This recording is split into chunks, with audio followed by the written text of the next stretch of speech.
who have worked so hard to bring peace and happiness to humanity. Most of them labored against great odds, but in the long run of things, those that were the great helpers in our times of need will not be forgotten. And for a moment, I'd like to discuss the part of Confucius in the ethical codes of mankind. Confucius was a typical Chinese, living at a time when China was in difficulties, as always, and the rest of the world was in problem, as always. But Confucius had a very simple concept of what was necessary. This concept he called the proprieties. He said there was a way of life suitable to human beings, not demanded of any other creature, but required by humanity. This code of life he called the proprieties, and said that by these proprieties we determine those who are really seeking to improve themselves and those who despotically are seeking to enslave others. The proprieties, according to Confucius, constituted together the code of the human being. The proprieties were the things we have to do to prove our humanity, and the things we must not do or we deny our humanity. According to Confucius, there was no excuse, no apology, no possibility of forgetting or overlooking the despotisms of unenlightened beings. Much of humanity was given into the keeping of despots, and these despots, in the effort to advance their own purposes and their own ambitions, enslaved and deluded the humanity in general. By deluding, he meant that they imposed upon their peoples false codes of conduct, tried to bind them to a slavery to the ambition of a few, rather than releasing them for the enlightenment of the entire society of humanity. So Confucius said there are things that the intelligent, superior person cannot do without insulting himself, without disliking and feeling apologetic about his own conduct, without compromising his human state. The individual who lives below the humanity with which he is endowed lives below his own human existence. And if he becomes this way distorted or defaced, he then descends to a state less than the animal. Humanity has to prove itself day by day, year by year, and century by century to indicate before God's and the future the dedications we have to the improvement of our society. The Confucian proprieties were very basic. The one thing that we had to realize was that the superior person, this does not mean the intellectual, this is the person superior in the light of heaven, who stands before the gods of his faith as proudly announcing his own dedications. The superior person cannot and must not live below the level of his own superiority. The moment he does this, he proves conclusively his lack of this superiority, and therefore is no longer worthy of the respect of other people. The first of all of the proprieties is that the individual shall never, under any condition or any circumstance, lose control of himself. He must never allow any mood to move him from his basic integrities and his basic principles. He is not permitted anger or hate, extravagance, dissipation, or anything that defaces or degrades the divine principle within himself. He must live up to the God that dwells in him, or he cannot become a proper citizen. Therefore, in these old times, Confucius wept, for he found no prince ready to make him a counselor. So finally, disillusioned, he passed out of this life with the simple statement, "I have failed."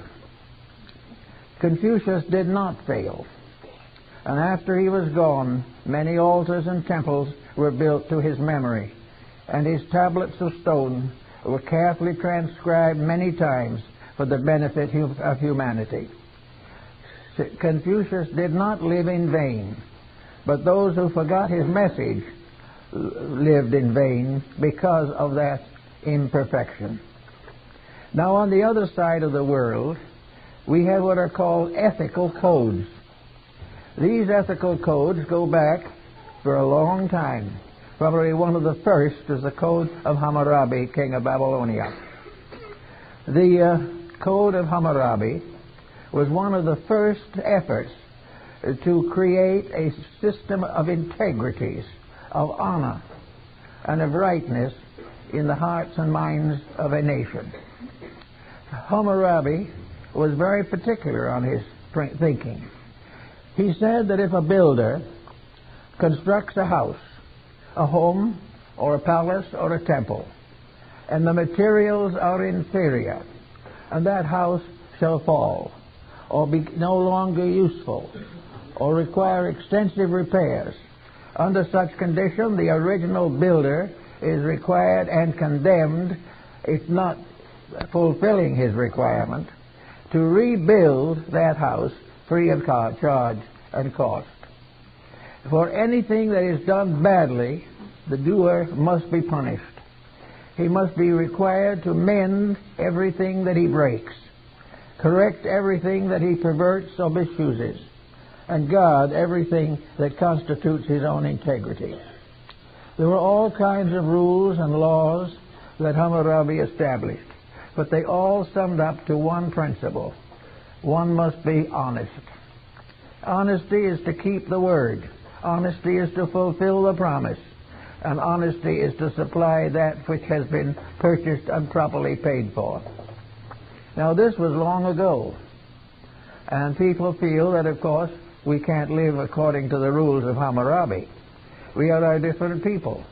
But others came along with the same essential principles. The Code Justinian is the same thing in principle. A code is a standard. It is a level. To arise above it is to be greater. To fall below it is to be less. And those who fall below the code levels are usually guilty of imperfections that damage themselves and other people. The Mosaic Code is another example of the same thing. Here we have the Ten Commandments, which are given by heaven for the perfection of man. We will never know just where those commandments came from, but one thing we do know is that they are universally applicable. They are the things that we have to understand and obey. And the individual who belongs to a faith and does not keep its code is not a credit to himself and is a danger to society. Now, ethics in substance is a system or a level of integrities imposed by evolving humanity to regulate the deportment of humanity itself. An ethical code is one in which the needs and requirements of all parties concerned in a transaction are met with the same propriety, with the same integrity. A code necessary for the development of society has been imposed upon every nation and every age of civilization. There is no civilization that can rise above the need of self-discipline through an established concept of right and wrong. Today, the problems of right and wrong are closing in on us again. In addition to the Mosaic Code or the Justinian Code, we had the Code Napoleon, which was essentially the same. For wherever there has been a rule, it has always been approximately the same rule.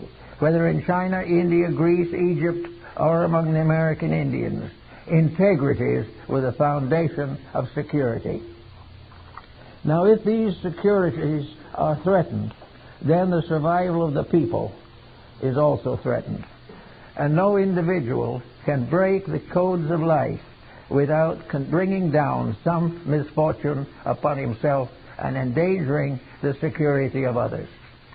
Now, this morning we're talking about the problem of science and ethics.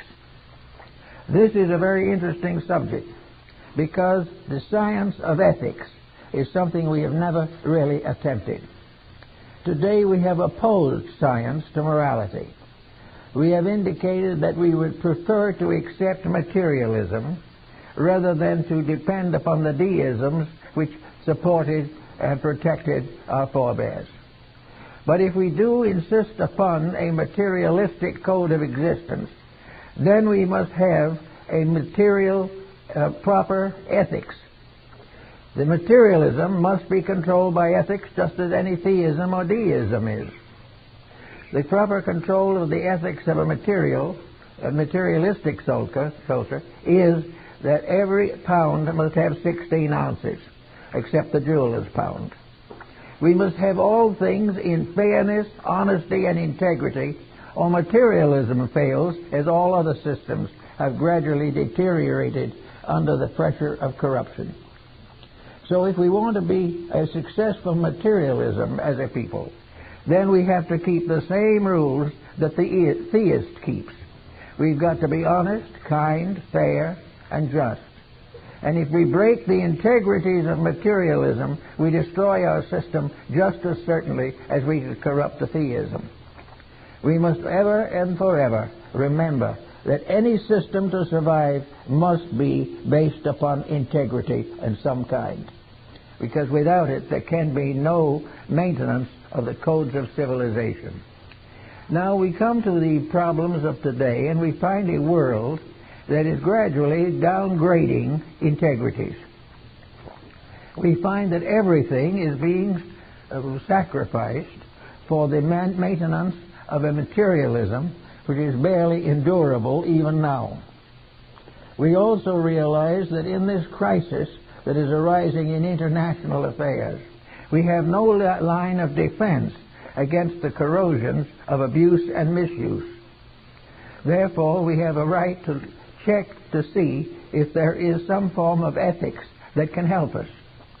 And in this morning especially, Easter morning, we come face to face with the great code of ethics that has been given to Western man.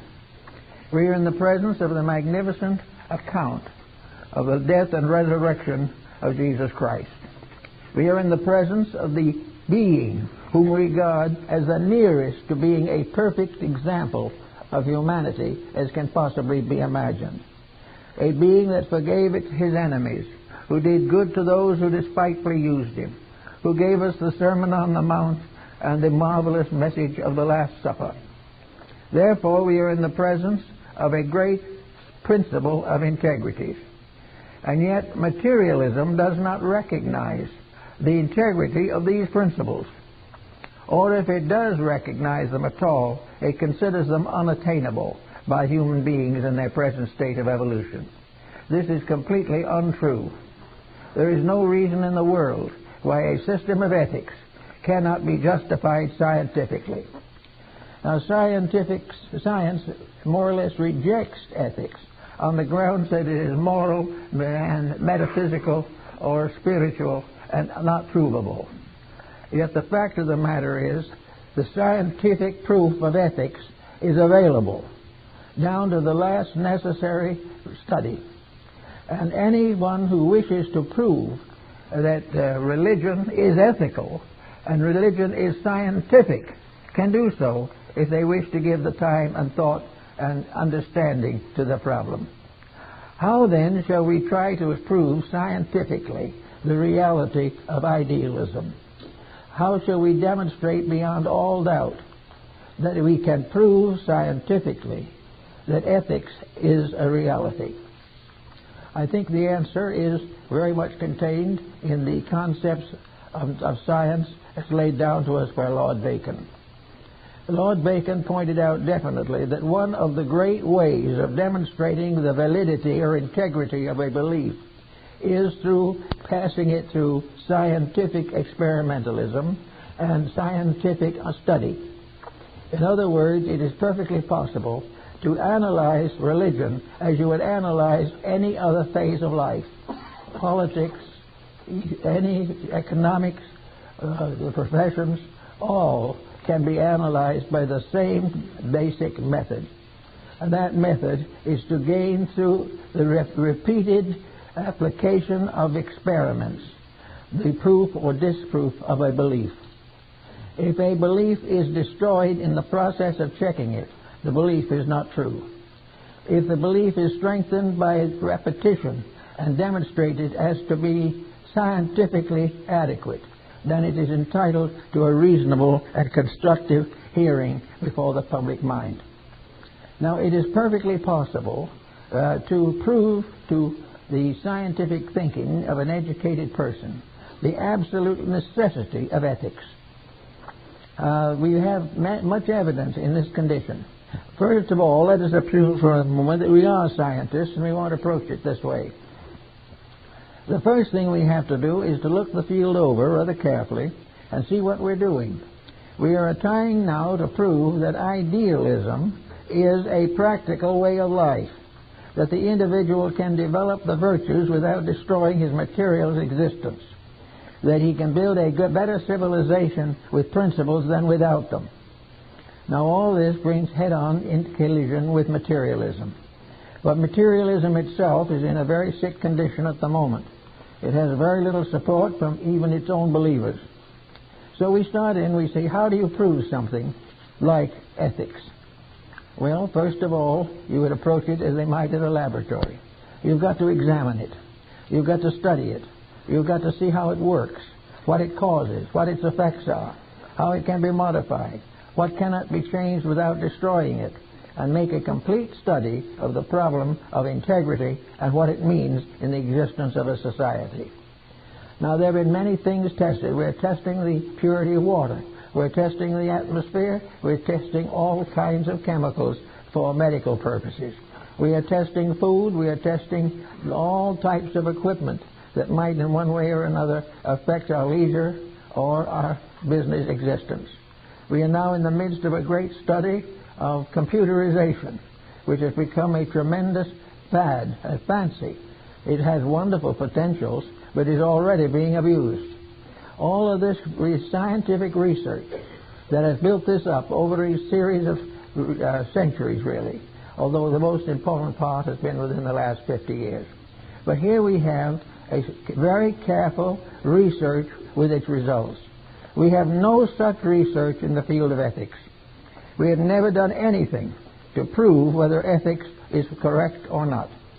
Those who believe in it say it is right. Those who do not believe in it say it is wrong. And a great many do not know whether it is or is not wrong. Lacking this certainty, we are not sure what our condition and position in society should be. What constitutes the type of human being who can live on this planet the full span of his life and leave the planet as good as it was when he came? We don't ask him to make it much better because it's a big question. But we want him not to destroy something that was here when he came. Therefore, we have to have some accurate judge, some accurate code, some basic system of checking and cross-checking in order to understand what the moral life of man should be. Well, we can start with one of the most simple statements of all, what it should not be. Well, it is pretty obvious to most people that it should not be what it is now. Instead of being an advancing people, we are on the verge of mental and emotional breakdowns from fear, anxiety, and the loss of essential resources. Therefore, what we are doing now can scientifically be proved to be improper or non-profitable. We cannot possibly build any scientific research structure to prove that what we are doing is in harmony with natural law. We do not ask it to correspond to divine law, but we may suspect that when we get natural law where it belongs, divine law will be with it. We do not know how we to do certain things, but we know things we should not do, and we are doing them.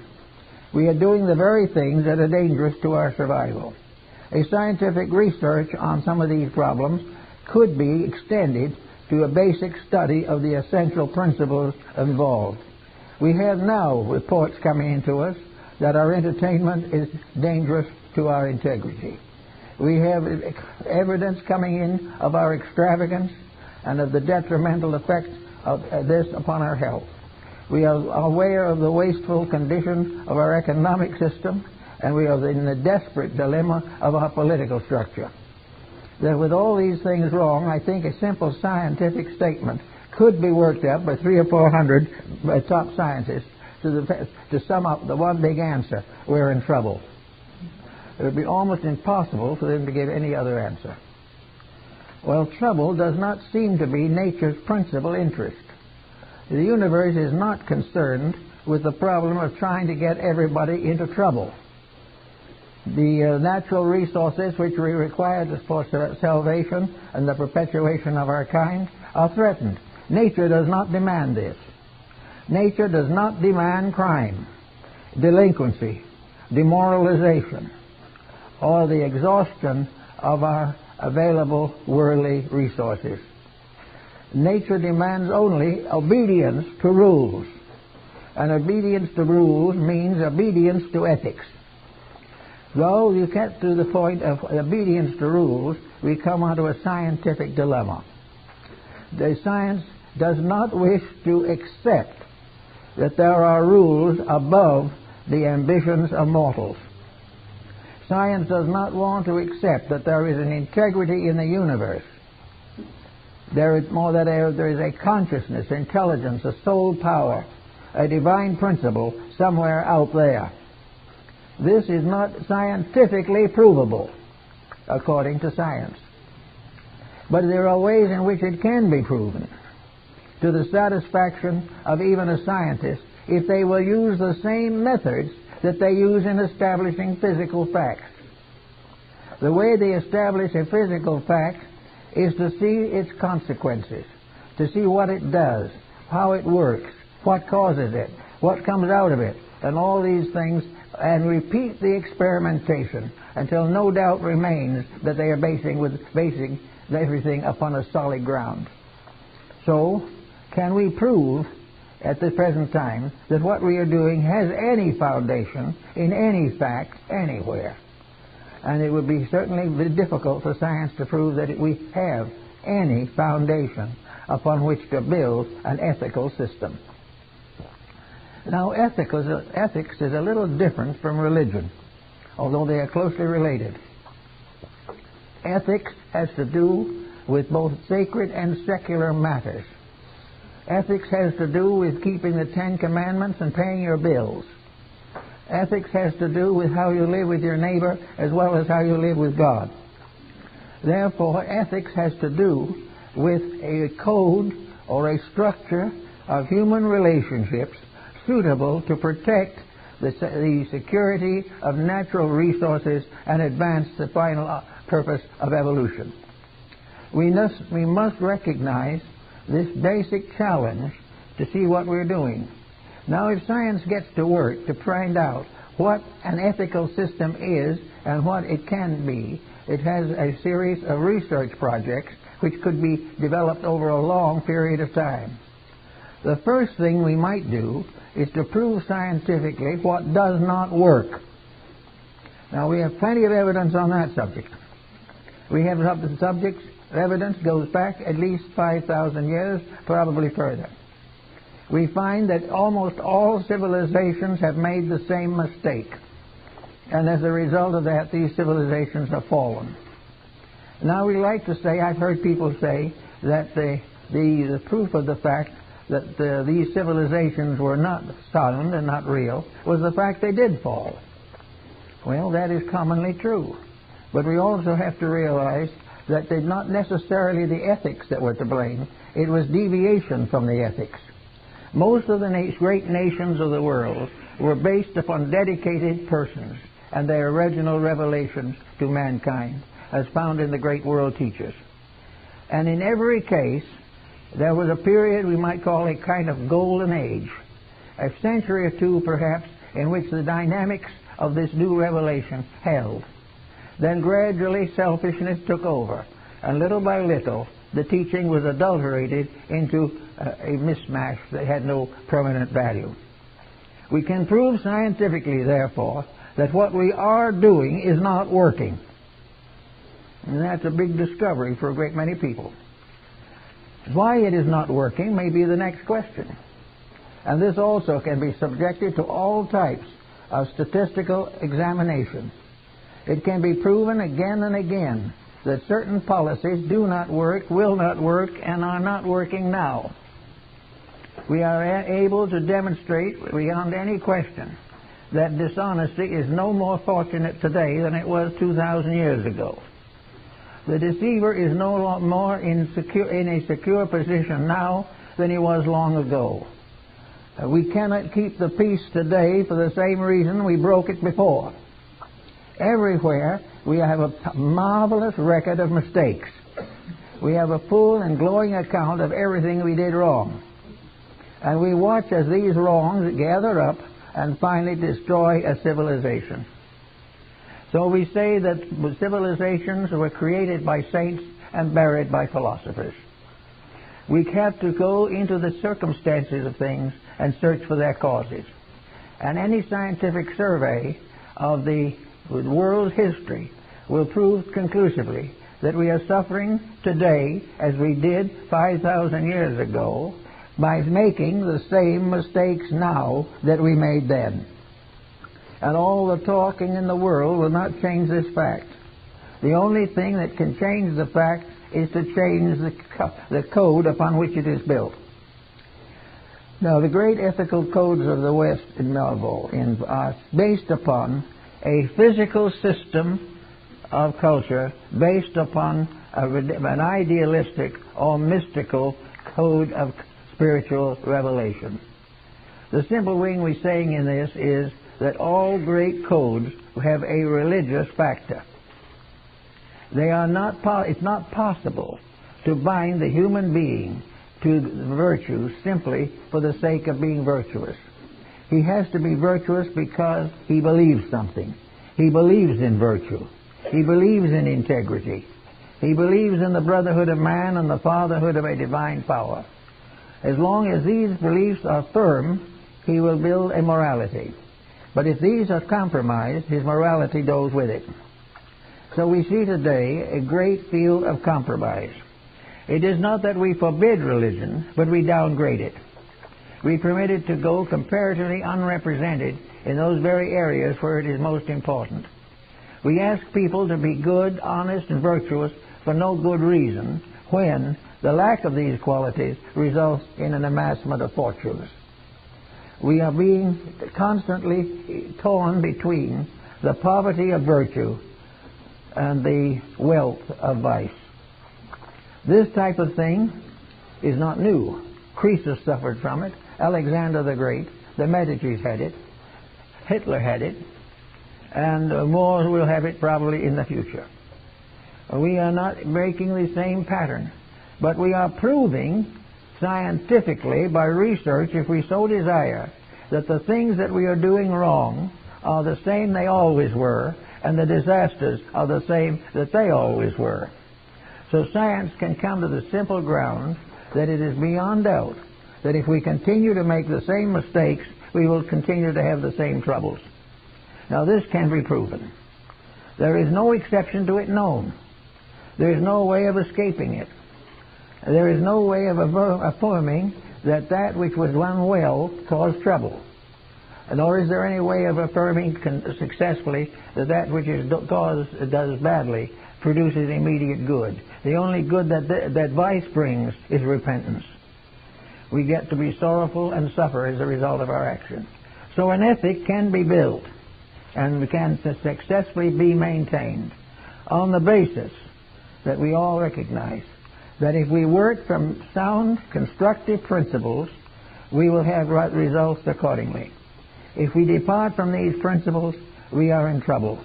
And the more we depart, the deeper the troubles.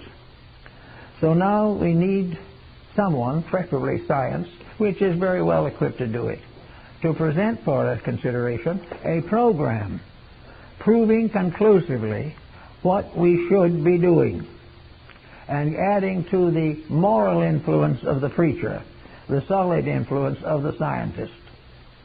There is no possibility of a scientist examining the facts without recognizing the problem. But by overlooking the facts and bearing his attention upon the condition of polar bears in the subcontinent regions, we avoid all these problems. We bury them all in the possibility of perpetuating the hippopotami in Africa. We have all kinds of ways of exploring the Everglades. We do all kinds of things that will escape the major problem that we have in politics, professions, arts, crafts, sciences, religions. That the essential problem is get back to a foundation which can endure, and eliminate as quickly as possible processes that have failed consistently, continuously, and without even one contradictory note for the last 5,000 years. We are just prolonging a condition that is not going to get any better. We are not going to be able to legislate a country into a state of peace as long as the individual citizen has no ethical convictions of his own. As long as profit is the prime motion in society, we're going to have a society riddled with loss. Now, the way of handling this is to look over and see how it has been handled, and see if we can decide something that might be reasonably valuable. In the golden age of Greece, we had a brief period of security and success, and probably the greatest exponent of this was Pythagoras of Samos. Pythagoras, who incidentally finally died a martyr to stupidity, was one of the great minds of all time. He found out from personal experience that it was not possible for him to change the course of history. Therefore, he decided to do what most of the teachers have tried to do, namely to create a miniature commonwealth by which the facts could be made known. He wanted to form a microcosm of the principles upon which a surviving world could be built. Therefore, he created an institution at Crotona, a Dorian colony in Italy, in which he and his disciples lived together in harmony and equity. The Crotona Institute included both men and women who lived together, raised their families, but lived under the principle of integrity, that they no longer were suffering from personal profit. The Pythagorean Academy was made up of persons who owned nothing, therefore had gained nothing by corruption. If by any reason or for any purpose they wished to retire from the community, their goods were returned to them. But while they was there was no exchanging and no investing in monetary things. Pythagoras started by realizing, therefore, the danger of money as a corrupter of ethics, and lived accordingly and taught accordingly. Now, of course, the great utopians, More, Bacon, several others, also built their imaginary commonwealths upon a complete detachment from profit. Now, the profit system is one of the most dangerous that we have. On one occasion, when Croesus, the wealthiest king of antiquity, showed a penniless philosopher his treasure vaults, the philosopher looked at him for a few minutes. He said, "Sire, I see this extraordinary, but I tell you, a man with better iron can take away from you all of your gold." And that was what actually happened. And we have a time where other philosophers have realized that wealth, private wealth, is the main foundation of public vice. Wealth is not necessarily merely a complete way of life. It is a useless tyranny of ambition over the well-being of civilization. And if there was ever a time this has been demonstrated to us in our own lifetimes, it is now. We have here, time after time, dictators who impoverish and bankrupt their countries. We have every effort made to destroy the rights and privileges of human beings in order to maintain the wealth of a few. This is against ethics. This is against the common good. Wealth beyond a certain point is only necessary because the accumulation of it has caused poverty. If it was not for the poverty resulting from wealth, there would not be very much inducement. The ambition to have is to escape the problems of those who have not. If society and ethics corrects the have-not situation, the rest of it becomes comparatively unimportant. And this is another point in ethics to consider, that the idea that we are here for some reason is something that science has not yet explored, but it certainly should. So the scientists know we are here. They're not quite sure why we are here. They have practically no understanding of where we're going. But they still could do considerably better in trying to understand what we are doing while we are here. We are here, according to the scientists, biologically, and by various scientific tests, our existence can be demonstrated without reasonable doubt. But what we are here for is something that science is also now going to face. We are going to do what we are beginning already to threaten, namely that we're going to remove a large part of the prestige of science unless it begins to do something for the working improvement of society. How is society going to find out, how is science going to find out what we are really here for? Well, we have to look over again the world, and we will find that most individuals were here primarily to live intelligently, kindly, and accept the daily responsibilities of family and civil existence. The average person was not born here to change the course of history as a single individual, but with others he was here to create a new standard of history for those who come after him. For the few, however, who have special privileges at this time, it becomes obvious that the ethics must come in. There is no way of solving the problem of poverty by an occasional grant of funds. There is something wrong with a system which cannot provide the needs of its people. The people in their hands must also realize that the selfishness that afflicts them from above also afflicts them from within themselves. The individual who is selfish, though penniless, is a danger to society, as much of a danger as the wealthy person who is without morals. Everything depends upon the integrities of values, and science can very easily prove conclusively that the various materialistic ambitions of human beings are responsible for most of the crime and most of the degeneracy from which we are now suffering. We are therefore in the case where ethics becomes essential. Science not only must have an eye for ethics and a soul for it, but it must be willing to propaganda it in areas where it is necessary. The close relation of science and education is a good example.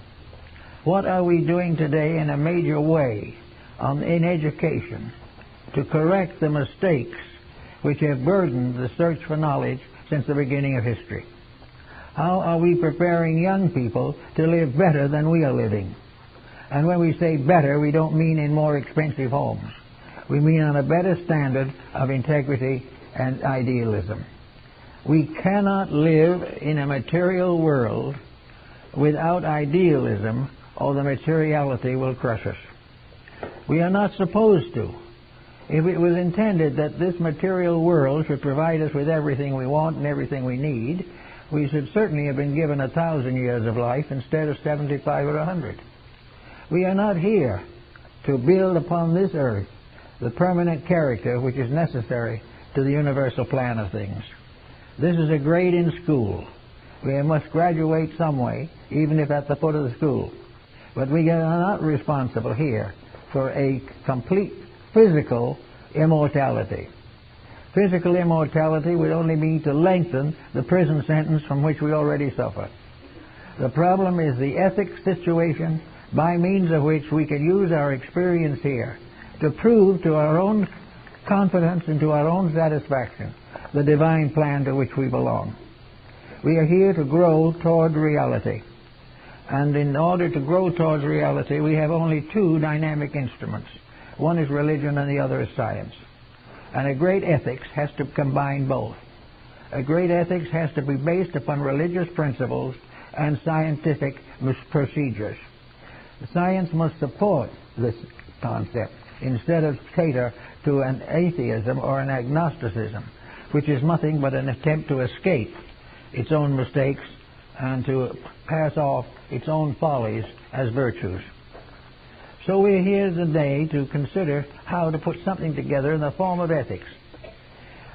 Well, one of the basic things is probably to go back to the old Chinese way.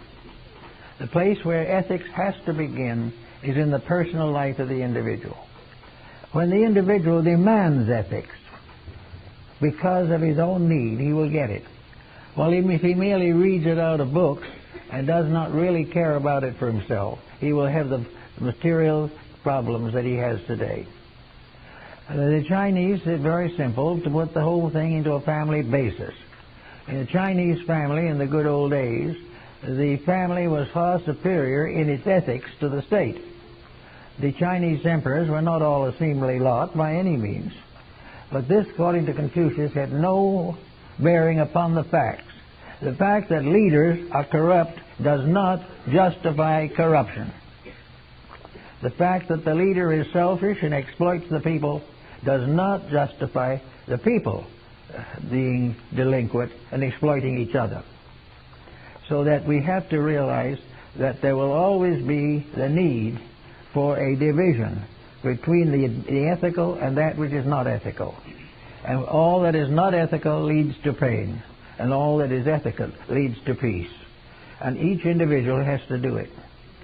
Confucius and Mencius after him, Mencius after a good training by his mother, determined the essential value of the family, essential value of the integrities of the most intimate human relationships.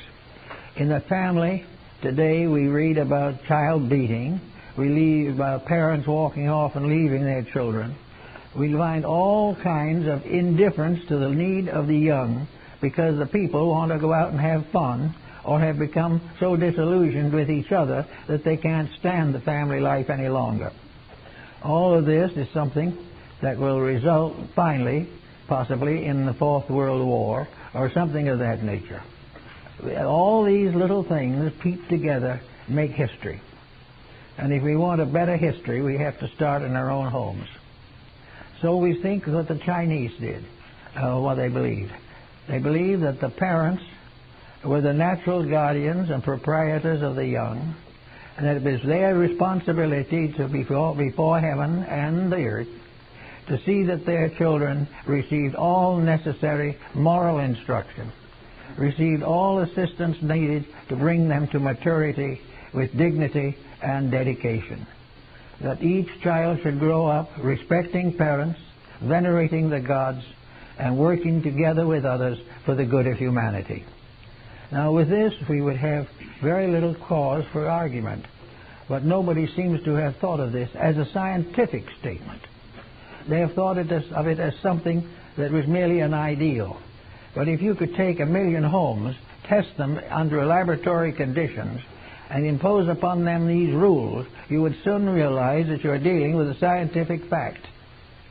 That the neglected person is not going to blossom forth in the soul of integrity.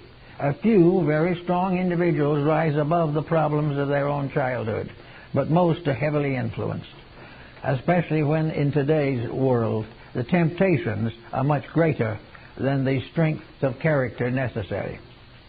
Absolutely, all the society also is made up of parents, grandparents, great-grandparents, and other annoying relatives. And the need for this is for them all to realize. The relatives who later are abandoned and left in some retirement home by thoughtless children are not fulfilling the laws of life. They're not doing the things that are necessary, or nor are they enjoying the privileges of those who live according to a proper system of ethics. The ethics system, therefore, gives the parent the right to bring the child into maturity, and it also gives the child the right to personally decide upon the way of life which he is going to accept later. The child has the right to honor his parents and to support their efforts to help him. If there is a conflict and good parents have wayward children, there is something wrong with the grand system. For the waywardness nearly always comes from external temptation. If it is not from temptation, then it is from the corruption of the blood before birth, or the very process of being born, which destroys something that is necessary to survival. The mature person, therefore, has the full responsibility for the society which he is creating. And the child has the responsibility of becoming a worthy and useful member of the society of human maturity. All these things are part of provable science. Put the scientist with his equipment into the public school system and see if he can come out with any proof that materialism is of any benefit to anybody. If he can prove conclusively that the materialistic theories are not responsible for crime, narcotic addiction, and other deplorable situations, then maybe the idealist could stand corrected. But he'll never find it. He will realize that his indifference to the most important thing in the world and his downgrading of the one great reality, which is the basis of survival, will gradually bring his generation into the same poverty as those who have gone before. So we have now an ethics to consider. Now, an ethics is regarded as a moral code, a kind of creed, a commonly accepted level of conduct, which is constructive and productive of growth without destruction and death. The main purpose of ethics, then, is to supply the idealism necessary to the constructive way of life. Ethics deals with every relationship of life. Without ethics, the family can't last, the nation can't last, the business organization can't last, the professions are disrupted. Everywhere where we today condemn corruption, we find at the root of it the failure of ethics. There is failure on the part of principles to govern the conduct of individuals. It is terrible to think that we who have been here as a species for a long time, from the days of the Cro-Magnon or the Pithecanthropus erectus, that we have not been able, in all that length of time, to create for humanity a system of culture by which it can survive. Why must we now face the mistakes of those who came before us by 100,000 or 200,000 years? There is no improvement. We've only improved the means of destroying. We've only advanced the skill of corruption. We have only added to the techniques of warfare, but we have never found peace. And they say, some of the scientists say now, that this proves beyond question that there is no ethics, that there is no such a thing as morality. Well, this is a rather hollow statement for the simple fact that you can't judge a thing you've never done. You can't pass judgment on a way of life you have never permitted to exist. And if scientists were as busy working with these moral problems as they are in developing atomic and nuclear weaponry, we might be nearer to the way of salvation. We do need desperately to realize that the survival of the human being is now the great scientific problem. That science cannot solve it without religion. And religion and science working together can produce a philosophy of life that will bring us through to the next century. But why is it necessary for us to go through all of this when we have histories, we have records, we have fairly accurate accounts of the mistakes that we have made in the past, and these are identical with the mistakes we are making now? We haven't even gained enough to make a new and unusual mistake. We have bigger ones, but they're the same ones. We used to use a flat stone or a stick to hit a man we didn't like. Now we throw an atomic bomb at him, but the principle is the same. We have never got over the competitiveness. In religion, we have never gotten over sectarian intolerance. We have never in society gotten through the barrier that has been raised by classes and races. All these things continue to plague us while we go happily or unhappily on our way conquering the cosmos. It's about time to get down to do something here worth doing. And we have all that is necessary to do it with. We have the textbook of 5,000 years of doing it wrong. We also have a few occasional references to individuals who sincerely tried to do it right. And we see that in spite of all of the mistakes that have occurred, that the great names that we worship, regard, recognize, and respect are the ones who had the great ethics and not the ones who had the big laboratories. Most of the morals of mankind were established before we had a laboratory, before we had a school. They were established the territorial rights of animals. Everywhere there are laws governing conduct. Man feels that he has now reached the point where he can break these laws with impunity. This is his big mistake. And for this mistake he is paying a terrible price. But looking over the situation, we see how easy it is to build a strong, irrefutable statement of what it could be and how we can get to some of the things that we need. We need the leadership of the two great institutions that we have at this time. The average individual does not feel capable of overturning a system that has preyed upon him, exploited him, and terrorized him for thousands of years. Therefore, he is needing desperately the cooperation of science and the cooperation of religion. And in order to have this cooperation, they must cooperate with each other. There is no such a thing as a science that does not have its foundation in some spiritual mystery, which is unsolvable by mechanical or physical means. And there is no such a thing as a religion that does not need the scientific strength of morality and ethics. These things are part of a great pattern, but these two, science and religion, are the two great working forces, and the combining of them through a series of very astute and carefully prepared doctrines, teachings, and examples may be considered to be the great philosophy of life for those living in our present world. We have to find an answer, not just to curb a bomb or to pass a law that you can't use one that's more than 10 times as strong as it is now. We cannot do it by passing laws against various tariffs, penalizing classes, or trying to get rid of dictators who rise as rapidly as they can fall down. We have got to get back to principles in a world concept of what is necessary. And what is necessary is the recognition that the great text that we all must use is the text of experience. What the world has been through tells us what the world has done and what the world must do to get over it. It is no longer a case of someone rising up with a new idea. New ideas are very rare, because most of what we call new are ones that were aborted early in their existence by selfishness. There are somewhere records of everything we need, and much of it is available in the simple history of nations. We find in various histories, various accounts, and even in the old family encyclopedia, plenty of evidence to prove the absolute necessity of idealism as a way of life.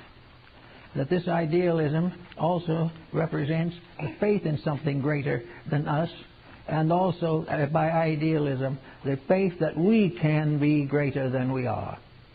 That we can be greater in the true sense of the word. That we can come near to that which is necessary for the restoration of society.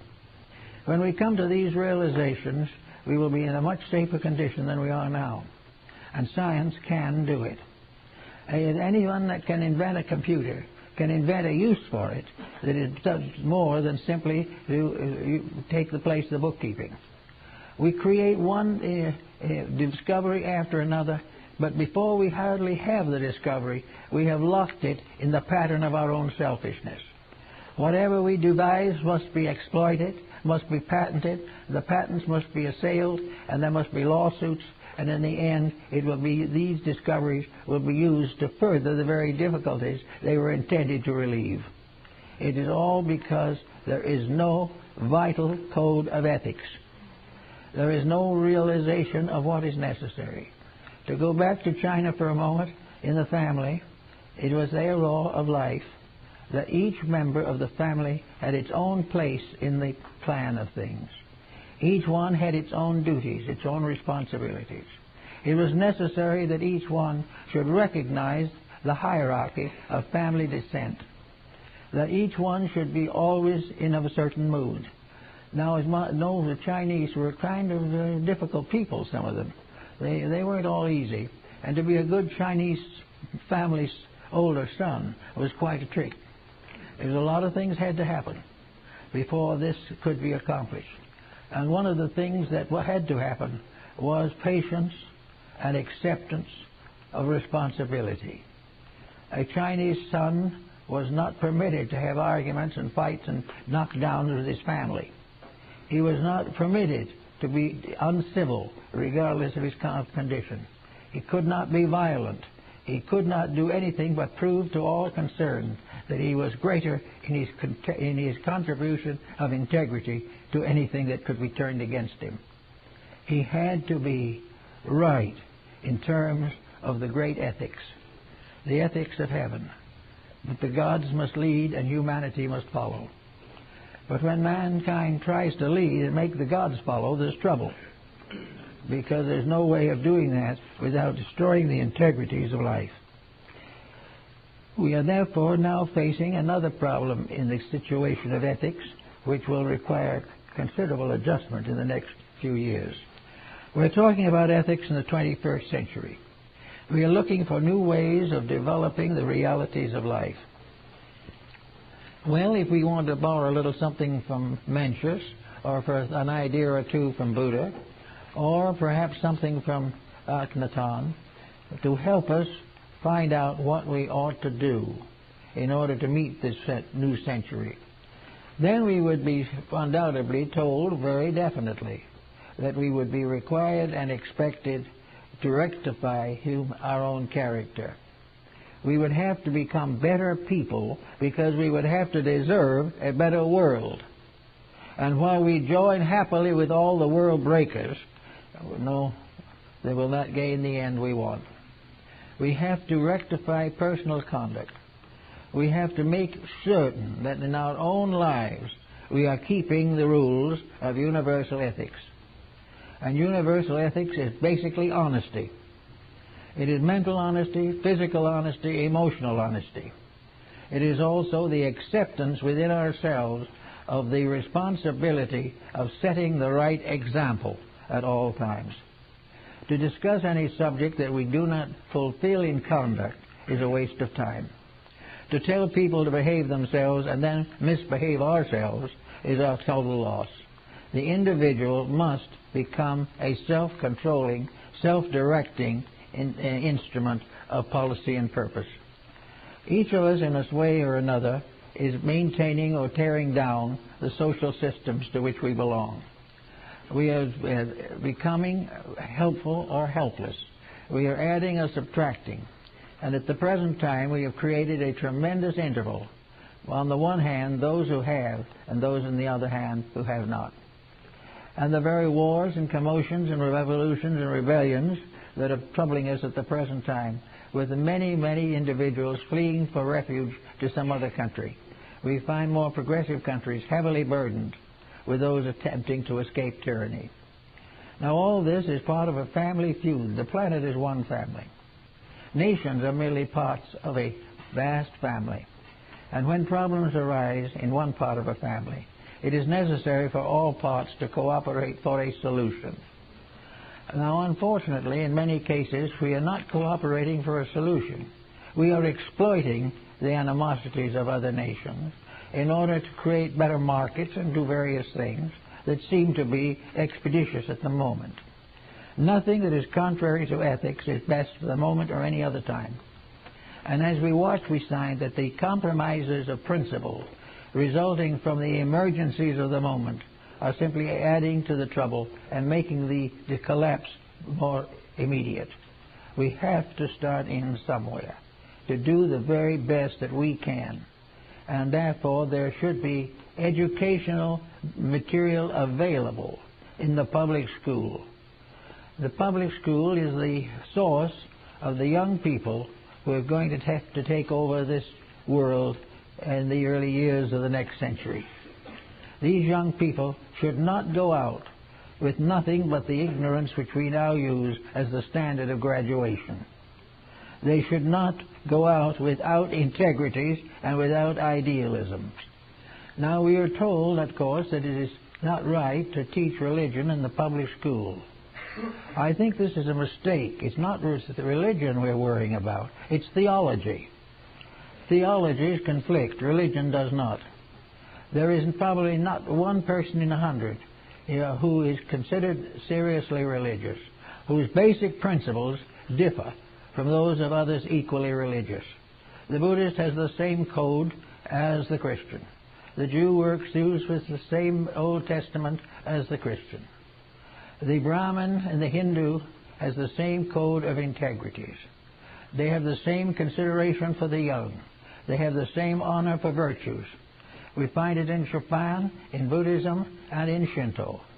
We find in Shinto, for example, what we regard as an exaggerated respect for the country.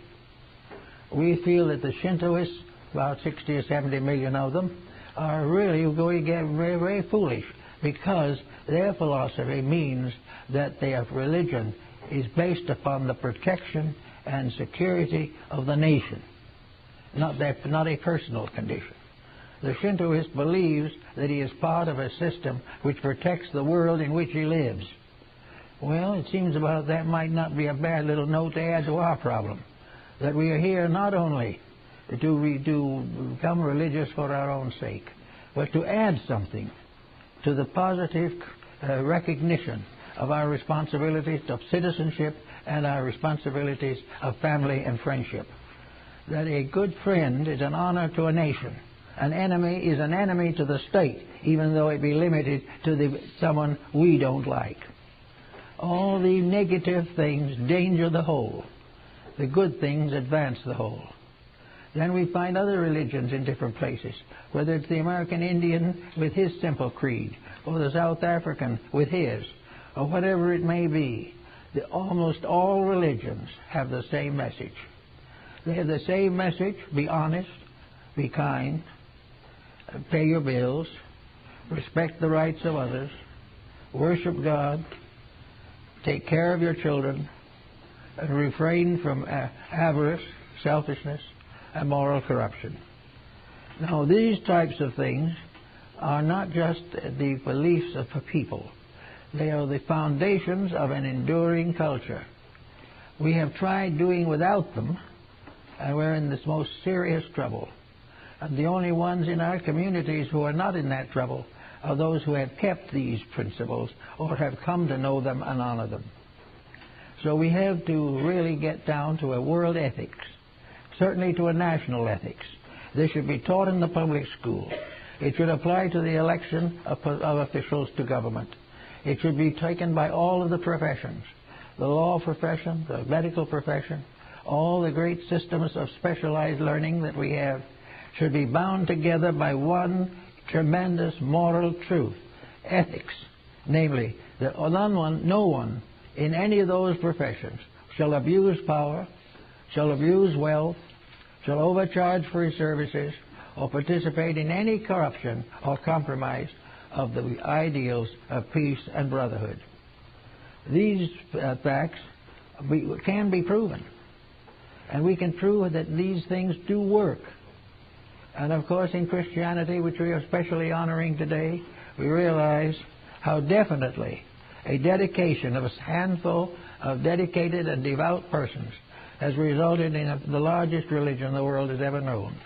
A religion which has now become an amazing mass of sects and creeds. The point now is to bring them together, to say that ethics means that we shall honor all who seek the same truths that we seek. desire to accomplish the same ends that we desire, and have realizing conclusively that the morality of the Sermon on the Mount is not a reality or a problem for a single creed, but is essential to devotion to all the religions of mankind. We can get over creedalism if we go beyond theology and enter into the principles of nature. Ethics coming through science could prove to us that the Ten Commandments are correct scientifically, biologically, historically, politically, and culturally. These are all principles which have proven and stood the test of ages. They are continuing to lead us in the way that we should go if we will obey them. But if we do not obey them, then we have no ethics. We have no ethics where exploitation comes in. We have no ethics where principles are compromised, and no ethics where nations cannot arbitrate their differences. And that we should live now, 5,000 years after the rise of nations, without having a better answer and a better solution, proves conclusively that learning as we know it has not been aimed at solution. Learning has become an instrument of exploitation. It has become a way of getting rich and not a way of getting good. Today we graduate the physician so that he goes into a highly expensive profession. What he really needs is to restate in his own consciousness the Hippocratic oath that he is a servant of the God of health, not the God of wealth. This point is the same in all professions. Ethics, therefore, is honesty. It is nothing more or less than doing what we know to be right in the first place, and gradually learning to overcome the tendency in ourselves to yield to temptations. If we keep as we are, there will be no medicine, because we cannot maintain it. We cannot maintain a system in which exploitation becomes so general that no one can afford to live in it. This means revolution. Then we start all over again, fighting it out, slugging it out, and keep on going until humanity wakes to the simple fact that we are here to learn something, and the longer we take to learn it, the more we're going to suffer. And it's getting to the point now where the suffering is beginning to pinch more people. It's beginning to be available as an incentive to change things. We are now having a great revival of recognition of religious value. We've managed gradually to recognize that there is an ethic that is not man-made, but must be man-administered. We are not creating the ethics. The world is manifesting them. But they are just as real as the sunshine and the moon. They are something that was there forever and will be forever, because none of the machinery of existence can work without them. We have, therefore, about time to wake up to the fact that if we love our country, if we love our children, love our families, and look for the common good, that it is time for us to begin to practice the ethics which is based upon the experience of ages. The ethics that has come to us because it was necessary. We were intended in the beginning to be kind to each other. When kindness failed, we lost ground. And with the failure of kindness, corruption gets stronger. When the failing of tolerance, intolerance increases. With the failure of the love of brotherhood, war increases. The failures of values result in the rise of corruptions. They are all based upon failing to nurture and protect the better things that are within ourselves. So the time has come very definitely to think about it.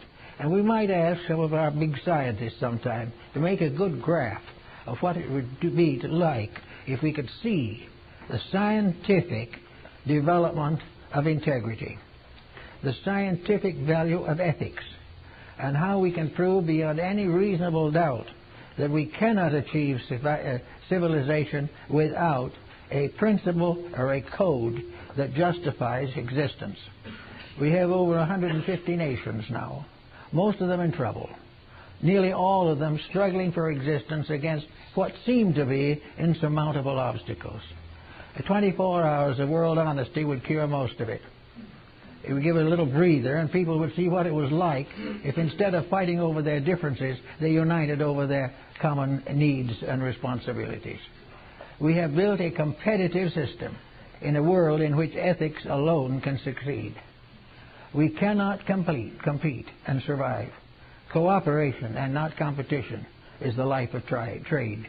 Everywhere, the more we give, the more we can have. Everywhere, the more we chisel, the less we will have.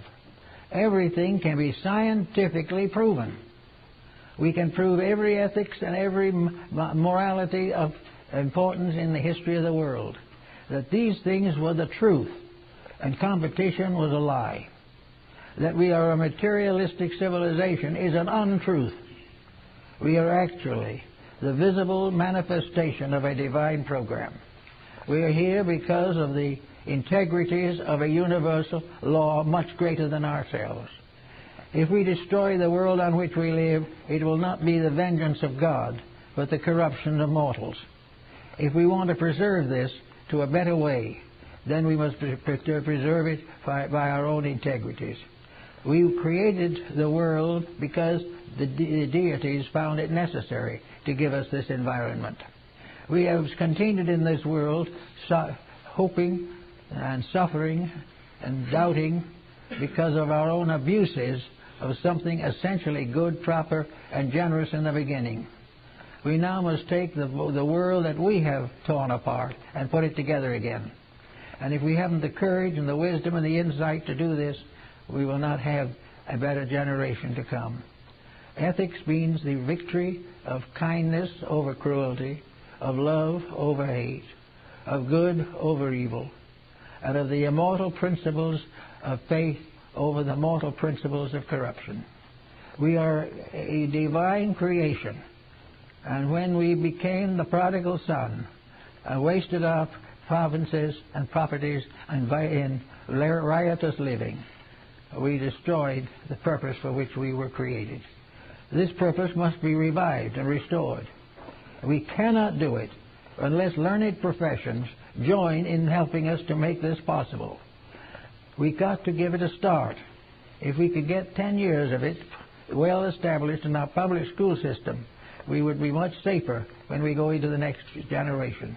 But to go into the future with a generation of young people who have nothing on their minds but rock music and television programs, who have nothing more to live for than the competition of sports, who have nothing to hope for but profit in some investment or some scallywag enterprise, or who will sacrifice their health and their lives maybe for narcotics. We will have continued suicide of the young as long as we give them nothing to live for. And we give them nothing to live for when we take their ideals away from them and tell them to go out and try to find in rock music or in the back alleys a noble purpose for life. Life is sacred. Life is purpose. And it is up to those who are in authority to make sure that this is known. That we are not wasting bodies, we are wasting lives. We are not wasting a few physical energies, but we are wasting the talents that come through at birth to all who come into this world. We are now being born crippled by a background that has no place in it for the integrities. And we have to correct this. The child coming into this life is entitled to a healthy body, but he cannot have that if its parents are on narcotics.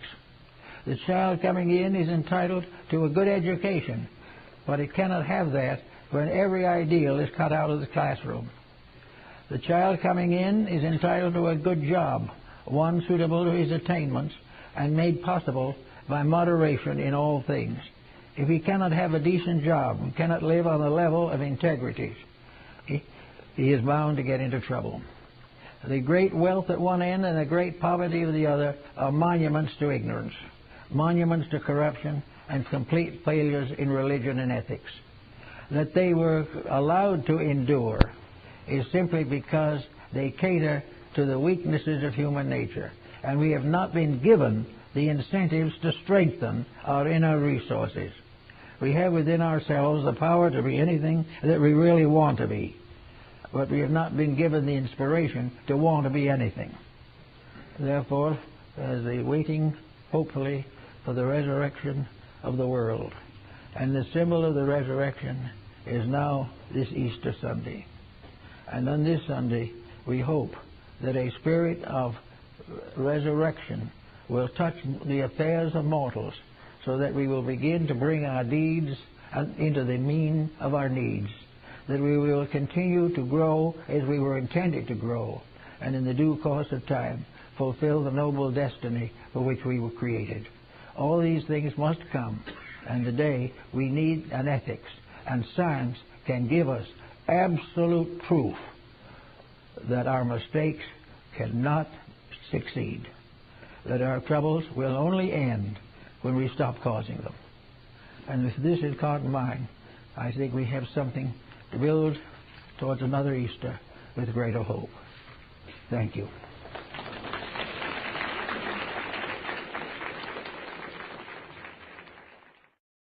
Now, on the other side of the world, we have what are called ethical codes. These ethical codes go back for a long time. Probably one of the first is the Code of Hammurabi, king of Babylonia. The Code of Hammurabi was one of the first efforts to create a system of integrities, of honor, and of rightness in the hearts and minds of a nation. Hammurabi was very particular on his thinking. He said that if a builder constructs a house, a home, or a palace, or a temple, and the materials are inferior, and that house shall fall, or be no longer useful, or require extensive repairs, under such condition the original builder is required and condemned, if not fulfilling his requirement, to rebuild that house free of charge and cost. For anything that is done badly, the doer must be punished. He must be required to mend everything that he breaks, correct everything that he perverts or misuses, and guard everything that constitutes his own integrity. There were all kinds of rules and laws that Hammurabi established, but they all summed up to one principle. One must be honest. Honesty is to keep the word. Honesty is to fulfill the promise. And honesty is to supply that which has been purchased and properly paid for. Now, this was long ago. And people feel that, of course, we can't live according to the rules of Hammurabi. We are a different people. But others came along with the same essential principles. The Code Justinian is the same thing in principle. A code is a standard. It is a level. To arise above it is to be greater. To fall below it is to be less. And those who fall below the code levels are usually guilty of imperfections that damage themselves and other people. The Mosaic Code is another example of the same thing. Here we have the Ten Commandments, which are given by heaven for the perfection of man. We will never know just where those commandments came from, but one thing we do know is that they are universally applicable. They are the things that we have to understand and obey. And the individual who belongs to a faith and does not feeling apologetic about his own conduct, without compromising his human state. The individual who lives below the humanity with which he is endowed lives below his own human existence. And if he becomes this way distorted or defaced, he then descends to a state less than the animal. Humanity has to prove itself day by day, year by year, and century by century to indicate before God's and the future the dedications we have to the improvement of our society. The Confucian proprieties were very basic. The one thing that we had to realize was that the superior person, this does not mean the intellectual, this is the person superior in the light of heaven, who stands before the gods of his faith as proudly announcing his own dedications. The superior person cannot and must not live below the level of his own superiority. The moment he does this, he proves conclusively his lack of this superiority, and therefore is no longer worthy of the respect of other people. The first of all of the proprieties is that the individual shall never, under any condition or any circumstance, lose control of himself. He must never allow any mood to move him from his basic integrities and his basic principles. He is not permitted anger or hate, extravagance, dissipation, or anything that defaces or degrades the divine principle within himself. He must live up to the God that dwells in him, or he cannot become a proper citizen. Therefore, in these old times, Confucius wept, for he found no prince ready to make him a counselor. So finally, disillusioned, he passed out of this life with the simple statement, "I have failed." Confucius did not fail, and after he was gone, many altars and temples were built to his memory, and his tablets of stone were carefully transcribed many times for the benefit of humanity. Confucius did not live in vain, but those who forgot his message lived in vain because of that imperfection. Not keep its code is not a credit to himself and is a danger to society. Now, ethics in substance is a system or a level of integrities imposed by evolving humanity to regulate the deportment of humanity itself. An ethical code is one in which the needs and requirements of all parties concerned in a transaction are met with the same propriety, with the same integrity. A code necessary for the development of society has been imposed upon every nation and every age of civilization. There is no civilization that can rise above the need of self-discipline through an established concept of right and wrong. Today, the problems of right and wrong are closing in on us again.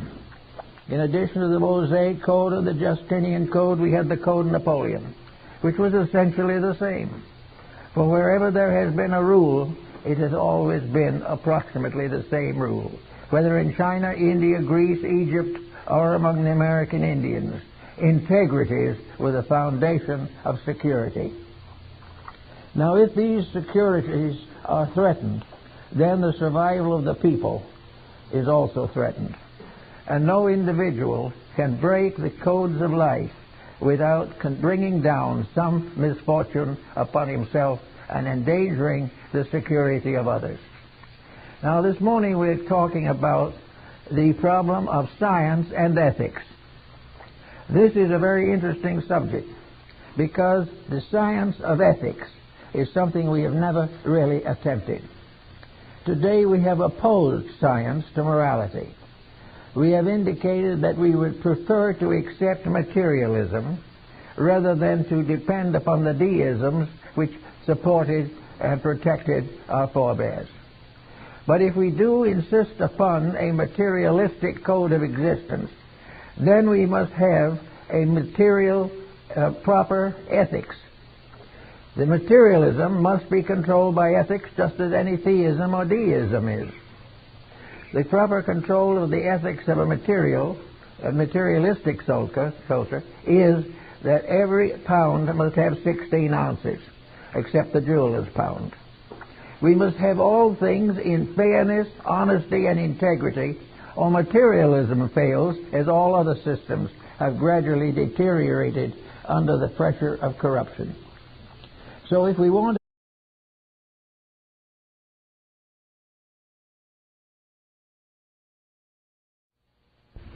who have worked so hard to bring peace and happiness to humanity.